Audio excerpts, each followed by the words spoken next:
kambing, hindi makatakbo. Meh. For today's episode, samahan niyo ako sa unang moto camping adventure ng ating 450 MT.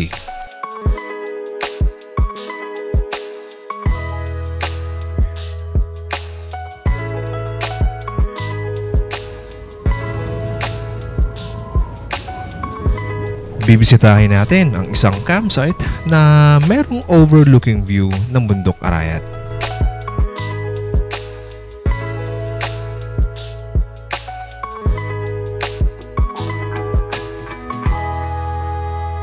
Isang perpektong lugar para makawala sa nararamdamang stress at maramdaman ang katahimikan na minsan hindi natin napapansin sa araw-araw. Yung noodles pag paminsan-minsan ang sarap no?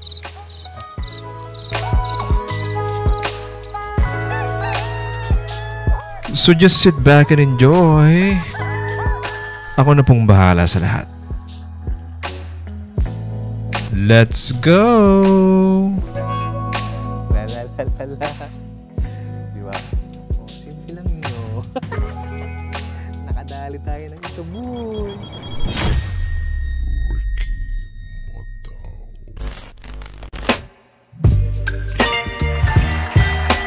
Hey guys, what is going on? This is your boy, Ricky Boy po ng Ricky Moto Beach. So tingnan nyo naman ang view, napakaganda guys, grabe. Yun tayo yung gamit natin oh.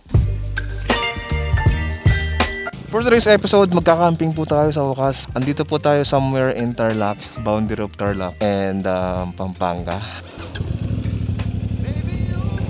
Ito yung magiging unang vlog ng big bike natin, no? Ng MT natin. Pinaamin ko sa inyo, medyo naninibago ako kasi guys parang ang bigat-bigat natin. Pero yung bit-bit natin, it's pretty much the same. Ito rin yung kadalasang bit-bit natin pa nagbablog tayo, pag nagkakamping tayo. Siguro talaga sobrang bigat lang talaga ng motor natin. Di lang ako sanay. Naninibago ako. But anyways, binabati ko po kayo. Gusto ko munang batiin kayong lahat, no? Magandang hapon po sa inyong lahat. May mga kambing, hindi makatakbo. Meh!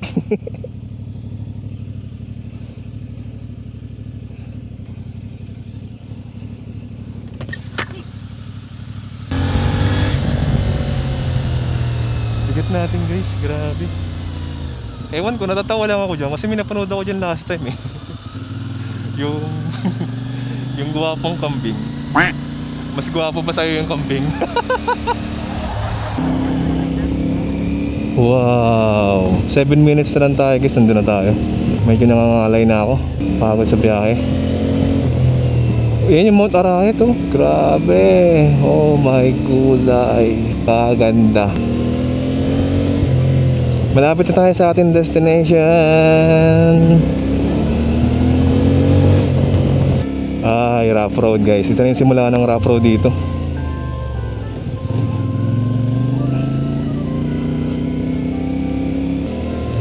Ayun oh. Ang problema kasi sa motor, hindi kagaya ng kotse na kapag rough road, pwede kang huminto. Dito hindi. Kasi dalawa lang gulong natin. Pag huminto ka, tutumba ka. So dapat dire-diretso ka. Ganda ng Mount Arayat guys oh. You know, ganda ng view.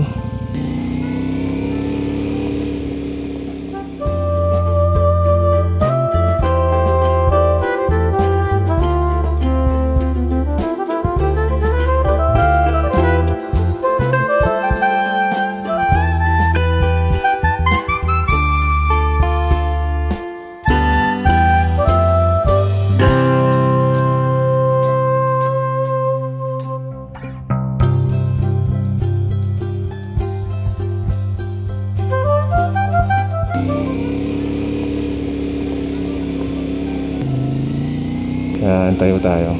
Kailangan nakatayo tayo eh.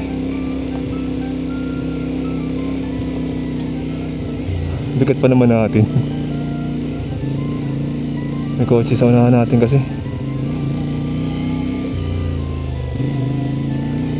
Opya, manipikon. Sarap pag nakatayo. May fish pan dito. Pwede kaya mang isda dyan.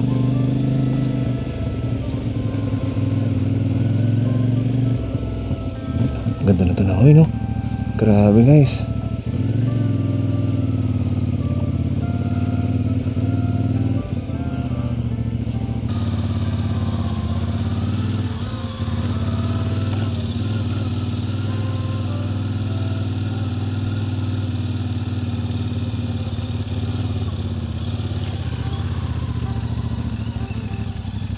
Eto na siya guys, Santillana Farm Hill ano.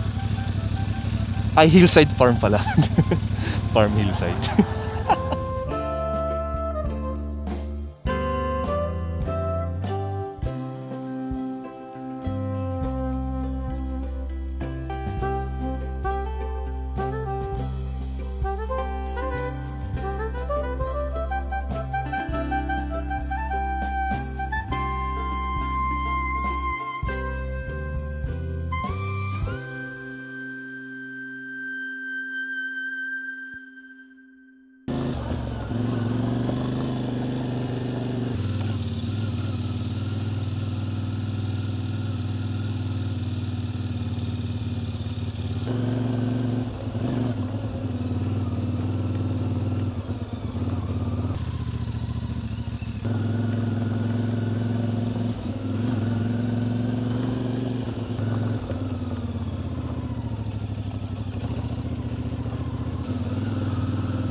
Deck number 8 to eh.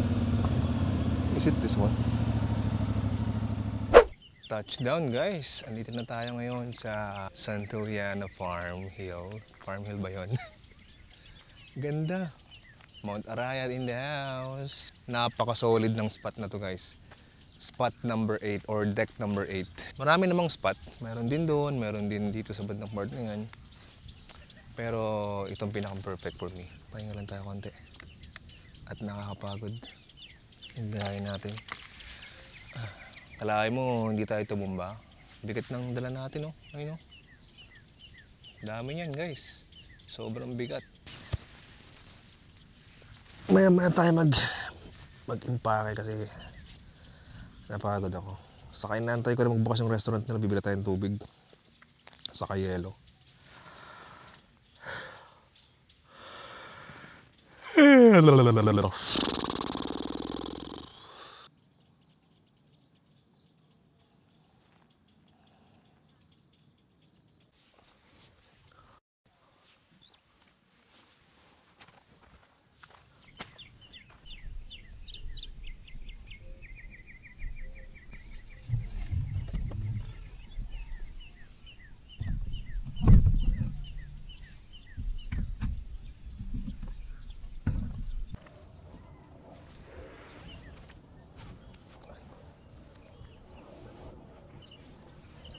Isa sa mga essential na kailangan ninyong laging dala kapag nagka-camping kayo, lalo na kapag tag-init, is itong ganito, mga mini fans. Kasi sobrang init, grabe. Nakakamatay.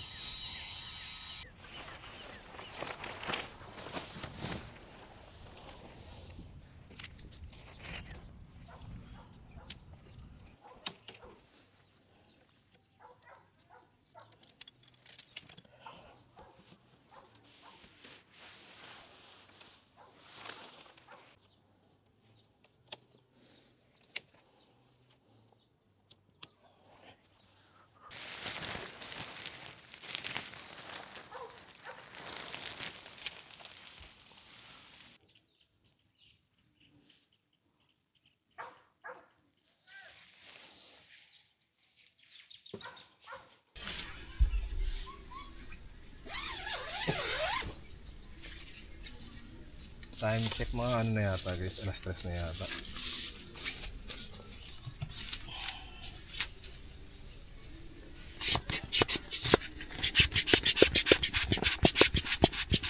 Galing no?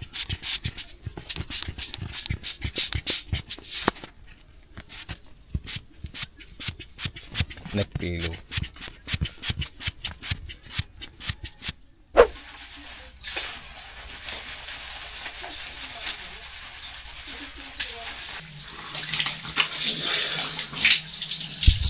Nakaligo na tayo guys, ang ganda ng CR nila dito. Malakas yung tubig. Pero feeling ko deep well siya eh. So ang dami namimingwit dito. Meron dun sa gitna, meron din dun sa bandang dulo. So makikigaya tayo. Kaso ang problema, wala tayong dalang rod. Medyo lumakas yung hangin guys. Liparan yung mga gamit natin. Pero ayos na naman.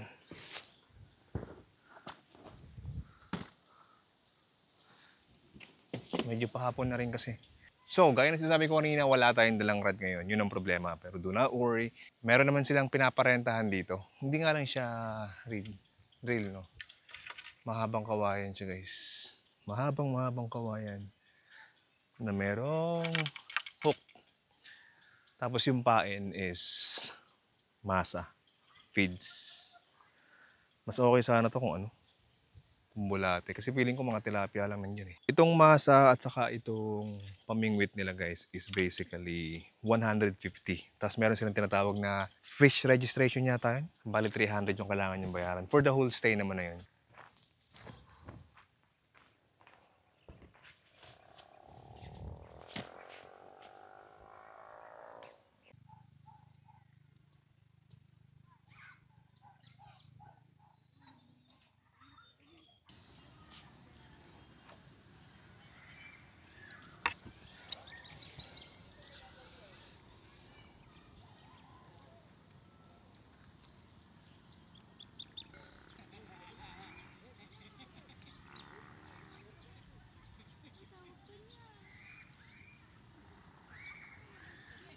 Guys, dali.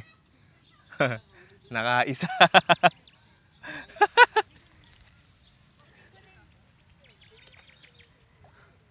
Huli guys, oh. La la la la la. Di ba? Oh, simple lang eh, oh. Nakadali tayo ng isa, boy. Prepare na tayo ng pagkain natin, guys. Nakahuli naman na tayo ng isda eh. Yun lang naman ang ating goal sa buhay, makaisa. Saka wala tayong dalang reel din kasi.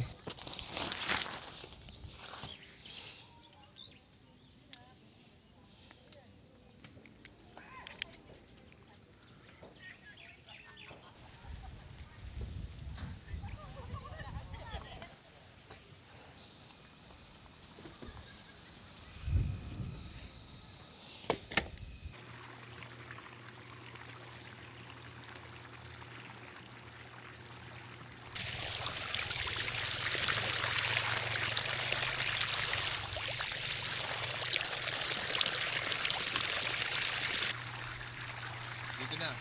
Hanggang balikat lang. Dito wala nang full access fee. Basta naka-second ka, libre na yung full access na. Balik na tayo guys, ang lamig. Nag-prepare na tayo ng dinner natin. Time check guys, it's 8:15 in the evening, no? Naka-rock swimming na tayo sa pool nila. Tayo ay magluluto na ng ating pagkain para mapagpahinga rin tayo.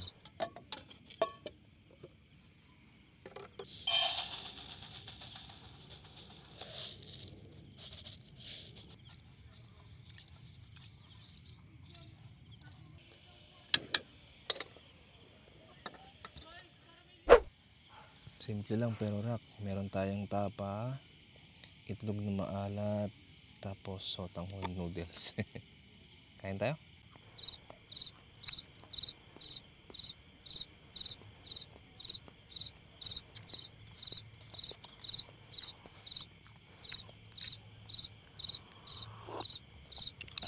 Ang sarap ng combination guys, grabe.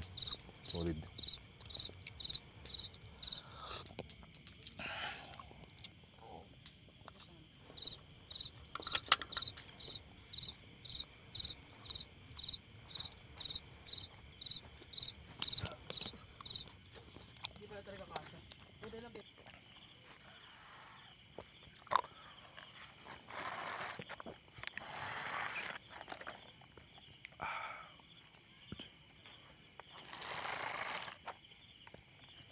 Please pakinggan yung yung tunog ng kalikasan. Yung crickets in the background. Saka mga palaka. Kasi yung likod natin, fish pond. Tapos may konting parang sapa dito. Tapos dun sa harap ko, fish pond ulit. So maraming palaka guys.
morning guys. Timpla tayong kape guys.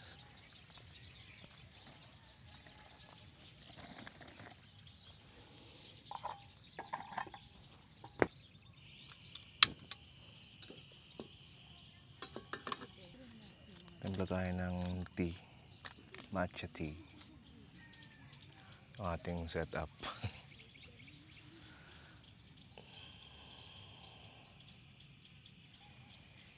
Time check, mag-alas 8 na. Isa to sa mga pinakamagandang campsite na puntahan ko. So, 100% babalik at babalik tayo dito.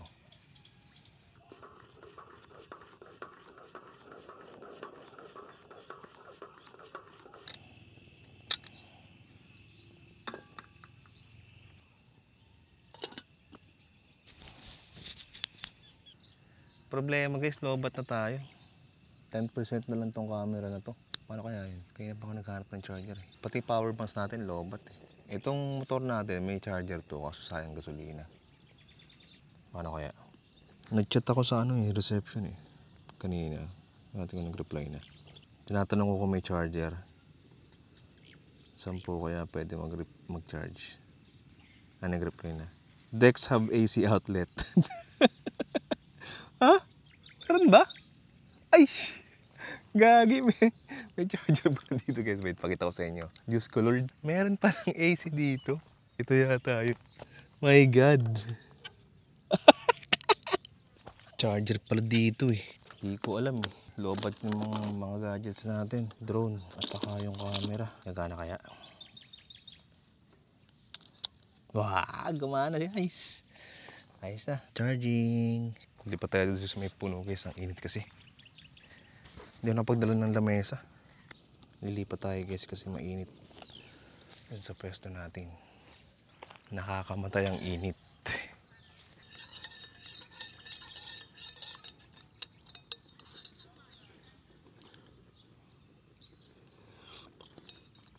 Ang sarap. Ang kulo na sanayin natin. Wait lang. Wow, init. Napaso ba ako? Tabing Ilog Gaming. Hindi pala to Ilog. Pond lang pala to.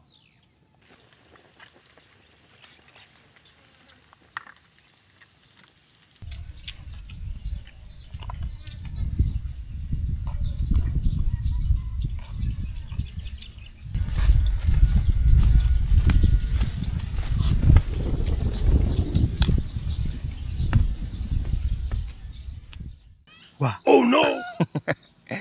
Alright, so welcome back guys. Once again, this is your boy. And nandito po tayo muli sa Santillana Hillside Farms. Dito po sa Pampanga. Time check mga kaibigan, it's almost 10 in the morning. And tapos na po tayong kumain. Nakapaglinis na tayo ng mga dapat linisin. Ang ating checkout is gonna be 11 AM in the morning. Magpapack up na tayo. And just to give you guys a quick summary, ito pong campsite na ito ay napaka-perfect sa mga tao na medyo napapagod na sa ingay ng lungsod. No? Napaka-perfect po nitong lugar na to sa mga taong gaya ko na hindi kayang totally mag-disconnect sa online world, no? Kasi nagtatrabaho po tayo. Perfect to sa mga estudyante, no? Sa mga taong may mga inaabangan tawag, may mga trabaho, no? Work from home, no? Kasi kompleto po siya. Meron po siyang malakas na signal ng internet.